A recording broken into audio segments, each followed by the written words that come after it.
하나님 말씀 보도록 하겠습니다. 에베소서 6장 4절입니다. 제가 가진 성경은 316페이지 에베소서 6장 4절, 우리 한 절의 말씀인데 다 같이 함께 봉독하도록 하겠습니다. 다 같이요. 또 아비들아, 너희 자녀를 노엽게 하지 말고 오직 주의 교양과 훈계로 양육하라. 아멘. 성경대로 양육하게 하소서라는 제목 가지고 말씀 증거하겠습니다. 성경대로 양육하게 하소서. 여러분, 우리가 일주일 지났습니다마는 여러분 성경대로 존경을 회복하시면서 여러분의 새로운 삶이 출발되었는지요? 물론 하루아침엔 되지 않겠죠. 그러나 하나님의 말씀이 우리 가운데 들려질 때 그 말씀을 붙들고 생명처럼 여기며 살아갈 때 하나님께서 약속대로 우리들에게 귀한 풍성한 열매를 허락해 주실 줄 믿습니다. 자녀들에게 짐이 되지 않으려고 애쓰시는 부모님들 참 많이 계시죠. 친구들을 만나면 자녀들이 해주지 않았음에도 불구하고 자녀들이 해준 것이라고 자랑하는 부모님들 참 많이 계십니다. 자녀들의 그 인격이나 누가 되지 않겠다라고 하는 부모님들의 귀한 마음입니다. 존경받아 마땅한 우리 부모님들의 마음들이시지요. 여러분, 세상을 보게 되면은 계속해서 사람들은 살인을 합니다. 간음을 하며 살아가죠. 도적질하며 살아갑니다. 그리고 자신의 입지를 위하여 거짓 증거하며 살아갑니다. 정말 밑바닥을 할 수 없는 그 탐욕이 우리 세상을, 인간 관계를 망치고 있는 것들을 우리가 계속해서 지켜보면서 어디가 해결책인가 출구인가를 하나님께 간구합니다. 여러분, 이 모든 일은 부모님과 자녀와의 관계가 깨어지고 금이 가는 데서부터 시작된 것이 아닙니까? 사도 바울의 예언처럼 말세의 특징은 자기를 지독하게 사랑하는 마음과 이 물질주의, 그리고 하나님의 세우신 권위들을 업신여기는 이러한 불경건한 세대에 말씀하고 있지 않습니까? 그러므로 우리는 정말 존경을 회복하되 가정에서부터 그것을 회복해 가면서 이렇게 암흑 같은 무너진 세상에서 하나님의 방법으로 회복되어지는 역사가 일어나기를 기대하면서 다시 한번 존경이 회복되어지기를 간구하는 것입니다. 여러분, 젊은 것이 좋습니까? 젊은 것이 좋습니다. 말해 뭐 하겠느냐, 당연히 좋지라고 말씀하시는 분들 많이 계시지만 젊은 것만 좋은 것이 아니라 젊은 것도 좋은 것입니다. 폴 트루니에가 얘기한 인생의 네 계절 속에서 우리 모두는 인생의 여러 단계를 거쳐가죠. 때로는 봄, 여름, 가을, 겨울을 지나가고 있습니다. 여름의 시절을 살아가면서 봄을 부러워할 일도 아니고 봄의 시기를 살아가면서 여름과 가을을 부러워할 일도 아닌 것이죠. 오히려 성경은 지금 내가 어느 계절을 살아가고 있는지를 파악하고 그 시절에 주신 하나님의 계획과 은혜를 따라 충성스럽게 자신의 역할과 본분을 다하라고 그렇게 말씀하고 있습니다. 각 계절의 특성에 맞는 충실을 경험하라고 하는 것은 하나님의 주신 선물인 줄 믿습니다. 세상은 노인이 되는 것을 두려워하면서 퇴물처럼 표현하곤 하지만 성경은 하나님께서 백발은 영화의 면류관이라고 말씀하시면서 봄을 준비하신 하나님께서 겨울도 예비하시니 이 하나님을 믿고 살아가라고 우리를 권유해 주시는 것입니다. 오늘 본문의 말씀, 아비들아, 너희 자녀를 노엽게 하지 말고 오직 주의 교양과 훈계로 양육하라고 하였습니다. 오늘 여러분들과 두 가지를 나누려고 하는데요. 첫 번째는 윗사람들이 하지 말아야 하는 것이 무엇입니까? 너희 자녀를 노엽게 하지 말라는 말씀입니다. 두 번째는 윗사람들이 해야 하는 것들은 무엇입니까? 주님의 말씀, 주님의 교양으로 자녀들을 양육하는 것, 성경대로 하나님의 주신 우리 밑사람들을 돌보고 보호하는 일이 우리들의 역할이라고 성경은 말하고 있습니다. 여러분, 사도 바울께서 살아가던 그 시절에 말입니다, 그 당시에 가장들은 어떠한 자신의 역할로 자신의 삶을 살았을까요? 가장의 역할을 감당했을까요? 그것은 존 스타트 목사님께서 말씀하신 대로 파트리아 포테스타스, 즉 가장의 특권이라고 하는 이 단어의 개념 속에 그 당시에 가장들이 무엇을 위하여 어떻게 살았는지를 너무나 잘 보여주고 있습니다.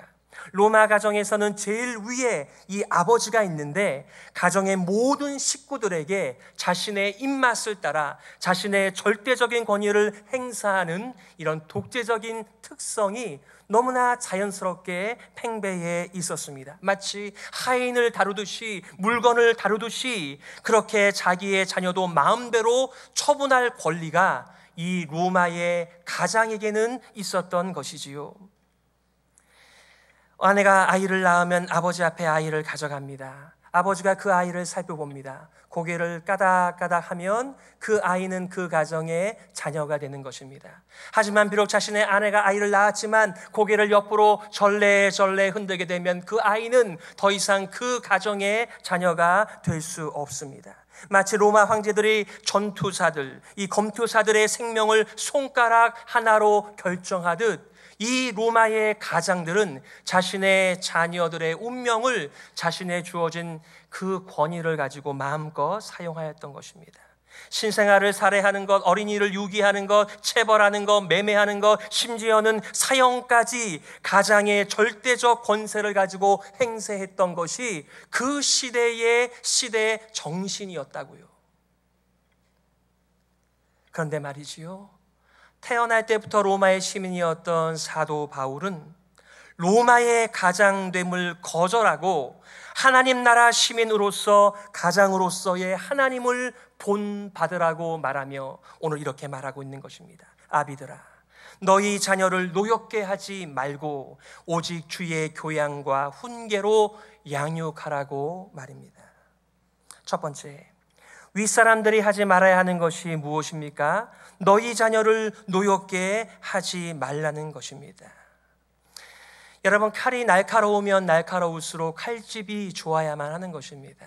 차라리 우리들에게 힘이 없다면 잘못한 일도 덜 할 텐데 힘이 있을 때 우리는 더 잘못하는 것을 보게 됩니다.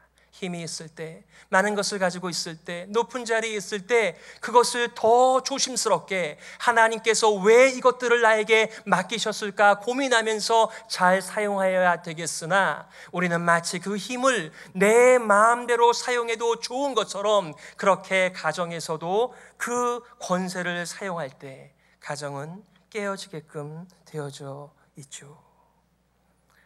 너희 자녀를 노엽게 하지 말라. 자녀를 잘못 자극해서 분노하게 하지 말라라고 말씀하고 있는 것입니다.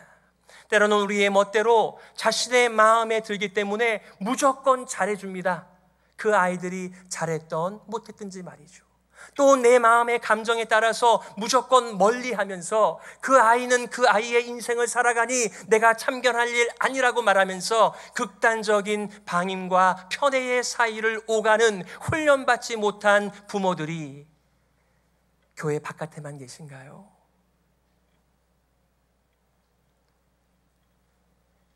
아이들을 모욕하기도 하고 억압하기도, 빈정거리기도, 비교하며 조롱하며 자녀들을 분노하게 만들었던 우리 부모님들 말입니다. 누구네 집 아이들은 그렇게 말을 잘 듣는데, 그렇게 공부를 잘하는데, 공부만 잘하는 것이 아니라 인물도 훤한데 그게 누구의 책임인데요? 그런데 그 모든 것을 자녀들에게 핑계를 돌리면서 심지어 그 아이가 A학점을 받아봤었을 때 네가 A학점을 받은 것을 보니까 모든 반 아이들이 A학점을 받았구나 이러면서 격려할 줄 모르는 부모님들 아래에서 자녀들은 분노가 일어나는 것입니다. 여러분, 자녀들도 비록 어리지만 그들의 삶이 있고 개성이 있고 인격이 있는 사람입니다. 그러기에 우리는 하나님 앞에서 그들을 존중하면서 아버지의 권위를 바로 사용하는 것입니다. 여러분, 우리 성경에는 딱 한 줄 나와 있습니다만은 우리 교회에서 채택한 웨스터민스터 대요리 문답의 130번에 보시게 되면요, 이렇게 말하고 있습니다. 윗사람들이 짓는 죄는 요구된 의무를 소홀히 하는 일 외에도 자기 자신의 명예, 평안함, 유익 혹은 쾌락을 과도히 추구하는 것이다. 또 불법하거나 아랫사람들의 능력에 지나치는 일을 하라고 명령하는 것이고, 악한 일을 권하거나 격려하거나 찬성함이며 선한 일을 못하게 말리고 낙심시키거나 반대하는 것이다. 그들을 부당하게 징계하는 것이며 부주의하여 잘못된 일이나 시험이나 위험에 빠지게 하거나 내버려 둠이며 그들을 수치되게 하거나 불공평과 무분별과 가혹하거나 태만한 행동으로 그들의 권위를 깎아내리는 일이다. 몇 가지죠? 24개입니다. 제가 너무 많아서요, 좀 그룹핑을 해서 좀 줄여보았는데도 불구하고 9개로 밖에는 줄여지지 않더군요. 제 말로 다시 한번 말씀드리겠습니다. 첫째, 윗사람의 의무를 가볍게 소홀히 여기지 마십시오. 두 번째, 자기 자신의 명예나 평안함과 유익과 쾌락을 추구하면서 아이들을 희생시키지 마십시오. 세 번째, 불법하지 마십시오. 아이들이 보니까요. 네 번째, 능력 이상, 아이들의 능력 이상의 일을 명령하거나 강요하지 마십시오. 다섯 번째, 악한 일을 권하거나 격려하거나 찬송하지 마십시오. 부러워하지 마십시오. 여섯 번째, 선한 일을 아이들이 하고자 할 때 말리거나 낙심시키거나 반대하지 마십시오. 일곱 번째, 부당하게 그들을 징계하지 마십시오. 여덟 번째, 부주의, 잘못된 일, 시험, 위험에 빠지게 하거나 내버려 두는 방임의 삶을 살지 마십시오. 아홉 번째, 그 아이들이 욕되게 하거나, 즉 수치를 느끼거나 불공평과 무분별과 가혹과 태만한 행동으로 그 아이들의 권위를 깎아내리지 마십시오. 우리 아이들이 제일 많이 하는 말이 뭐죠? It's not fair. 우리 부모님들이 얼마나 정당하지 못합니까? 그 아이들의 눈에 볼 때 말이죠.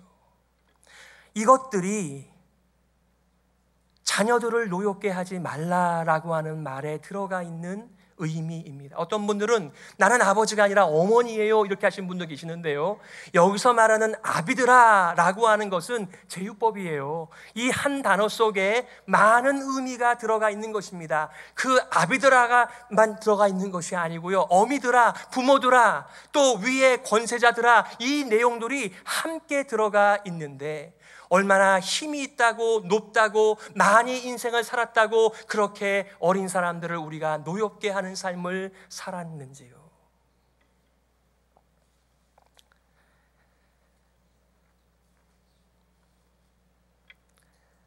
저도 제 자녀를 키우면서 아이들을 많이 노엽게 했습니다. 우리 딸에게도 아들들에게도 말이죠. 이번에 우리 교육자 원래회를 참석했더니 이제 기도 제목을 쉐어링하면서 한 목사님께서 사춘기의 그 아들 때문에 너무 힘들다 이런 얘기를 이제 하고 있는데, 그 얘기를 듣던 오랜 이제 인생을 사신 이제 선배 목사님들께서 그래도 절대로 나가라 이런 얘기를 하지 말아라 이러면서 자신의 경험을 여기저기서 막 얘기를 해주시는 거예요. 저도 한번 거두려고 하다가 너무나 많은 분들께서 그렇게 말씀하시니까 이 찬스를 놓쳤는데요, 저도 아이가 고등학교 때 나가라 이렇게 한 적이 있거든요.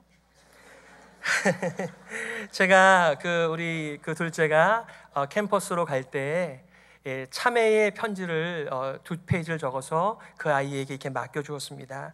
제가 일부만 좀 읽어드리겠습니다. 사랑하는 찬영에게, 가는 줄은 알고 있었지만 막상 떠나는 찬영에게 함께 있을 때 하지 못했던 말을 전하고 싶어서 몇 자 적는다.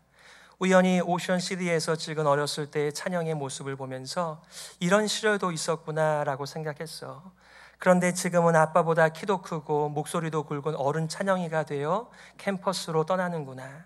찬영이가 했던 말, 있을 때 잘하지라고 하는 그 말이 마음에 걸려 있다. 이제 함께 있는 시간보다 떨어져 있는 시간들이 더 많아지겠지.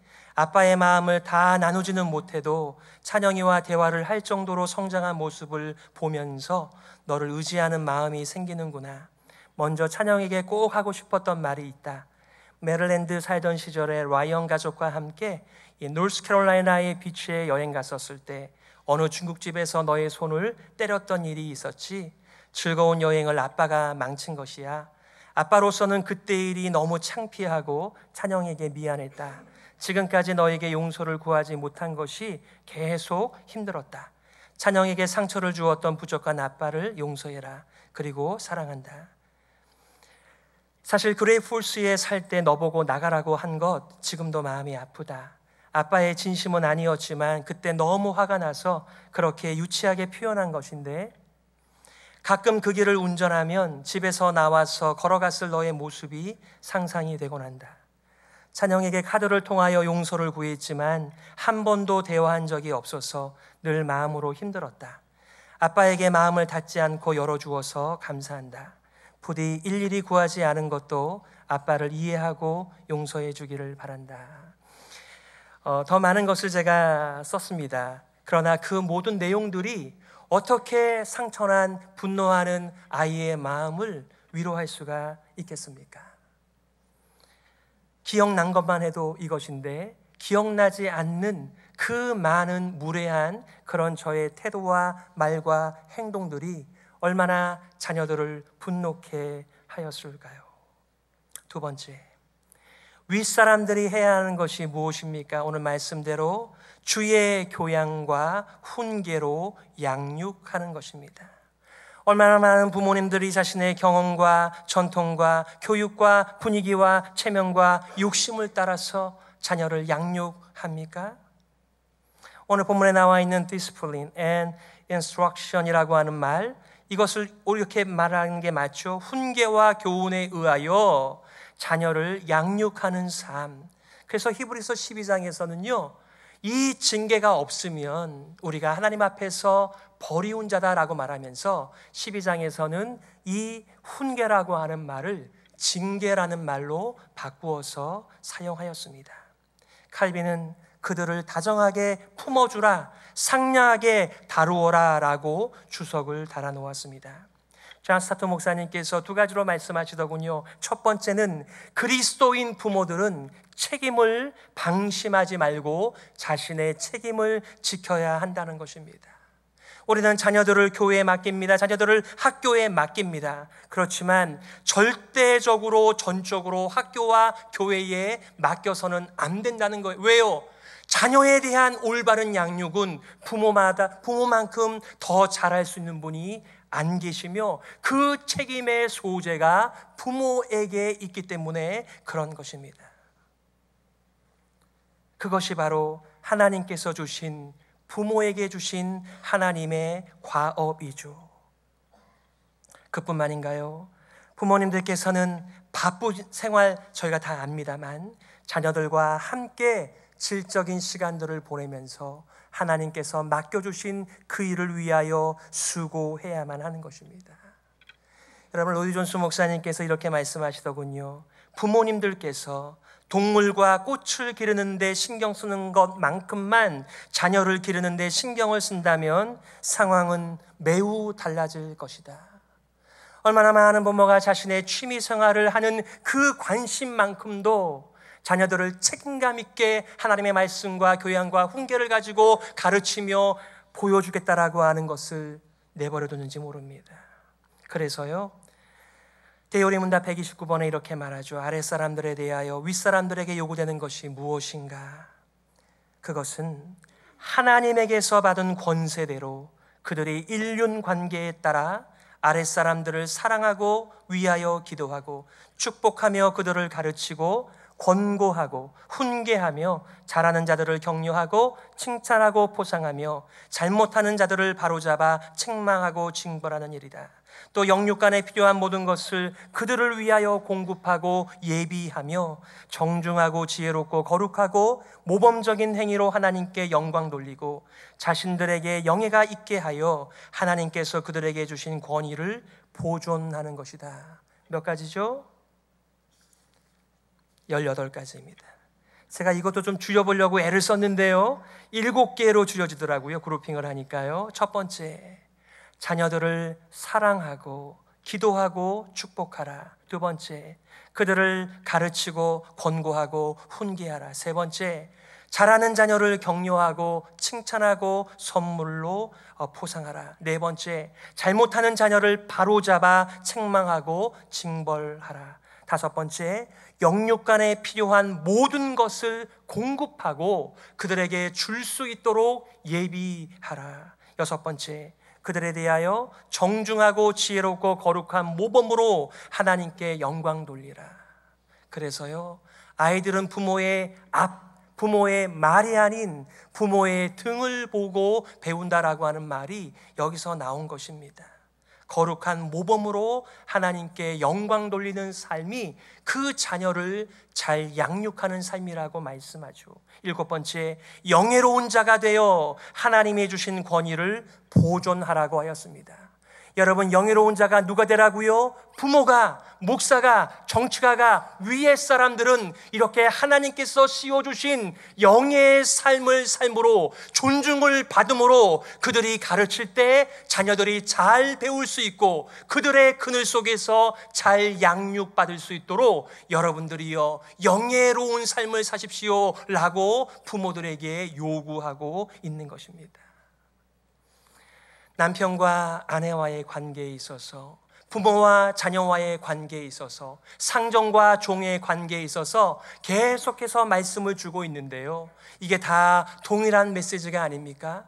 남편들의 역할이 무엇입니까? 아버지의 역할이 무엇입니까? 상전들의 역할이 무엇입니까? 자기 아래의 그늘 아래 살아가는 사람들을 돌봐주라고, 보호하라고, 그들을 사랑하라고, 그들을 양육하라고 주신 우리의 자리라고 하는 것을 영예롭게 생각하면서 아빠가 그래, 이런 말 듣지 않도록 존경받는 아버지와 어머니와 부모가 되라고 하는 말씀입니다. 이것이 에베소서 6장 4절이 부모들에게 주시는 말씀이죠. 제가 이것을 공부하다 보니까요, 사람들께서 이렇게 적용을 하시더군요. 어떻게 해서든지 하나님의 말씀이 적용되지 않도록 피해가는 것을 제가 보았습니다. 남편들은 이렇게 얘기하더군요. 그 아내들이 복종을 잘하고 순종을 잘하면 내가 왜 사랑을 하지 않겠어? 이렇게 말하면서 사랑하지 않을 이유를 말합니다. 아내들은 어떻게 하죠? 내 남편이 나를 사랑하고 아끼고 돌봐준다라고 한다면 내가 왜 복종하지 않겠어? 라고 말씀하죠. 부모들은 뭐라고 말합니까? 내 자녀들이 부모님께 잘 순종하고 복종하면 내가 왜 그들의 필요들을 공급하지 않겠는가?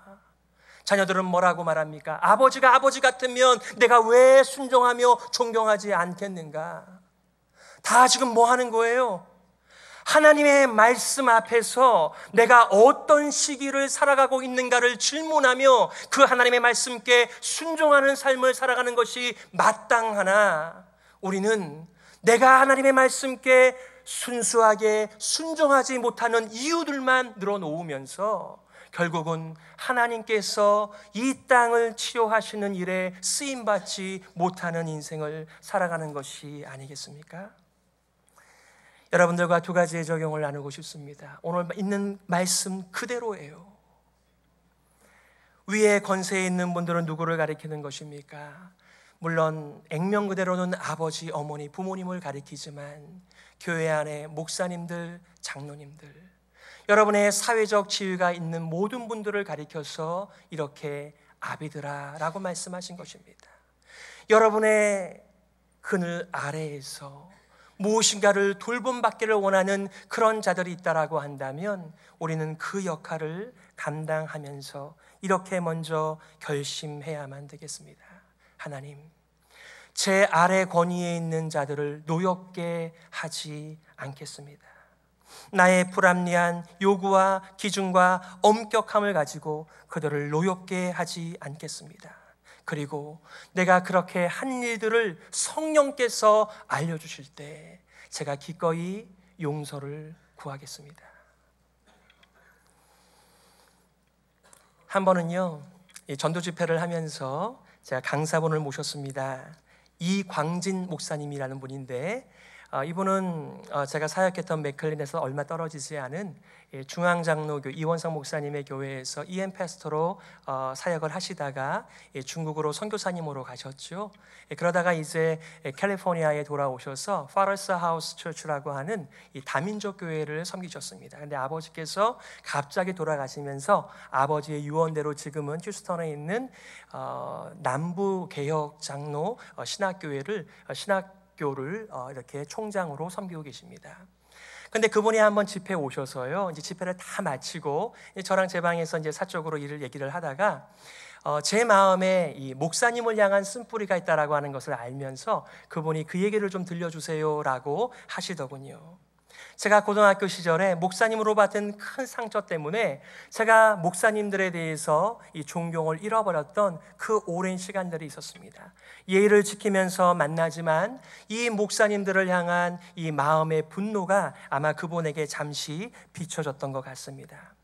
그 목사님의 유치함, 저급함, 비신앙적인 처신 때문에 받은 마음의 상처를 제가 이제 그 목사님하고 함께 나누었어요.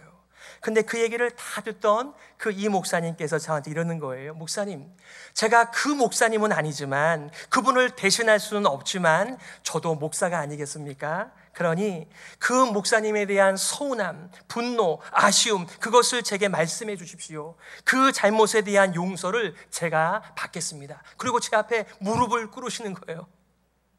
그래서 제가 그분을 일으켜 세우면서 정말 정식으로 제가 상처를 받았던 그 시절의 그 목사님의 이름을 불러가면서 용서하였습니다. 모르겠어요. 그 목사님은 우리 가정과 저에게 잘못한 것도 모르실 확률이 꽤 높습니다만은, 하지만 그것은 우리의 몫이 아니고요. 우리는 위에 계신 분들을 존경하며 공경하며 존중을 회복하는 것이 우리의 몫이라고 하는 것을 하나님의 말씀 앞에서 진지하게 회복하며 살아가는 것이지요.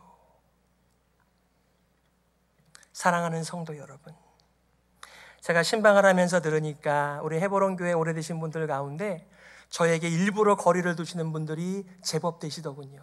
그 이유가 목사들 때문에 상처받은 것이 많다는 이유였습니다. 제가 여러분들한테 말씀드리는 것은, 오늘날 목사님 때문에 마음에 부담이 되시거나 상처가 있으시다라고 한다면 용서해 주시기를 바랍니다. 저도 그 목사들 중에 한 사람으로서 여러분이 받은 그 상처를 대신 용서 구할 테니 여러분들께서 계속해서 얼어있는 그 마음으로 살아가시기보다는 하나님 앞에서 그것을 용서하시면서 이제는 믿음으로 살아가시기를 기대하는 것입니다. 작년 Father's Day에 저희 아이들이 카드를 주었는데요, 제가 제 책상 앞에 이렇게 세워두었습니다. 거기에 보면 저희 둘째 아들이 저한테 이렇게 썼더군요. 아빠, 임금님보다 나에겐 더 높은 존재 찬양하겠습니다. 영원히 존경할게요. Happy Father's Day.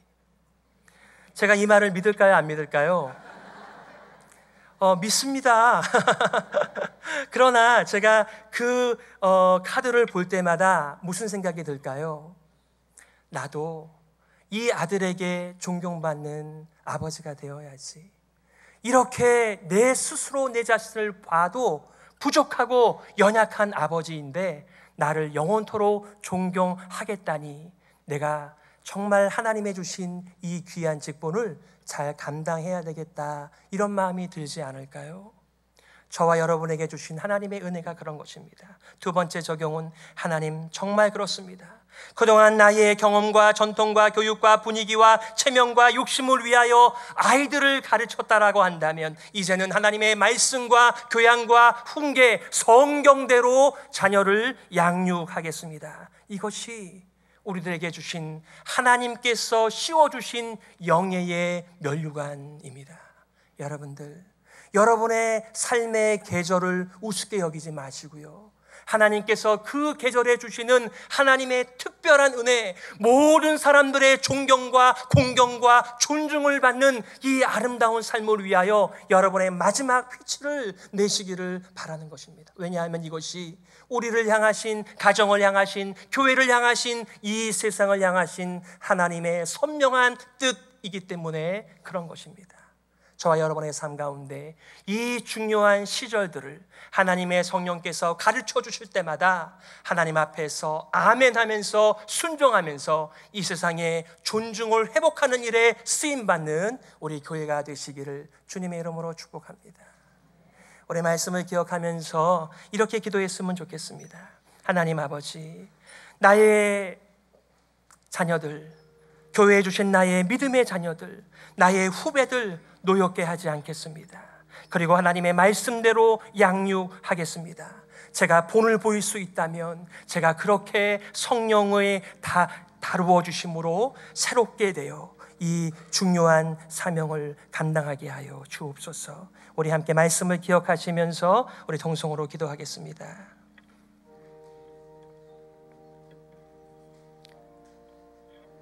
하나님 아버지, 은혜를 감사합니다. 하나님 아버지여, 우리 사회가 어디를 향하여 가는지 모릅니다마는 하나님이 선명하게 주신 이 말씀을 붙들고서 우리의 자녀들, 우리의 종들, 우리의 밑에 권위자들에게 자라게 하여 주옵소서. 성경대로 하게 하여 주시옵소서. 믿음으로 감당하게 하여 주옵소서. 하나님께서 은혜 주실 때 하나님의 말씀과 교양과 훈계와 사랑을 가지고 저들에게 모범으로 교육하고 훈련하는 믿음의 사람 되게 하여 주옵소서. 하나님 아버지, 은혜를 감사합니다. 우리들에게 아버지, 어머니, 권위자들을 주시니 감사합니다. 그분들의 그늘 아래서 하나님의 말씀에 순종하는 삶 살게 하여 주시옵소서. 하나님 아버지, 비록 약하고 부족하지만은 우리를 이 세상 사람들의 그늘이 되도록 불러주시니 감사합니다. 아버지와 어머니, 부모님의 역할을 잘 감당할 수 있도록 오늘도 성령께서 우리들을 새롭게 하여 주옵소서. 살아계신 예수 그리스도의 이름으로 기도드리옵나이다.